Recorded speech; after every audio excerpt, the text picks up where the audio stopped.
প্রশ্ন লিখেছেন রবীন্দ্রনাথ ঠাকুর। চতুর্দিকে বহিষ্পাতক শূন্যাকাশে ধাই বহু দূরে কেন্দ্রে তার তারাপুঞ্জ মহাকাশ চক্ররথে ঘুরে কত বেগ, কত তাপ, কত ভাগ, কত আয়তন, সংখ্যা অঙ্কে করিয়াছে গণন। পণ্ডিতা লক্ষ কোটি ক্রোশ দূর হতে অলক্ষ আলোতে আপনার পায়নে চাই, লেশমাত্র পরিচয় নাই। একই কোনো দৃশ্যতে শত্রু কোনো অজানা ঘিরে অজানা নিত্যগতি, বহু যুগে বহু দূরে স্মৃতি আর বিস্মৃতি যেন বাসু পরিবেশ, তার ইতিহাসে পিণ্ড বাদে রূপে রূপান্তরে।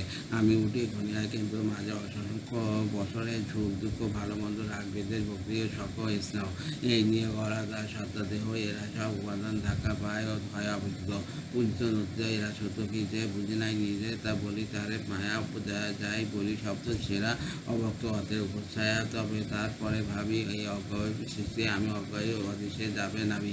অসীম রহস্যনীয় মুহূর্তে নীরবতায় লুপ্ত হবে নানা রঙা জলবিম্ব, প্রায় অসংখ্য রেখে যাবে তার শেষ কথা।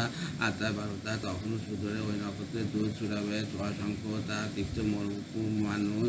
বিদ্যুৎ অপাল আকাশ বাতাসের মাঝে কিছুই জানে না কোন কাজে বাজিতে থাকিবে। শূন্য প্রশ্নের অর্থ শুধিব আত্মস্বর, জানিবে না কোনো উত্তর। ধন্যবাদ।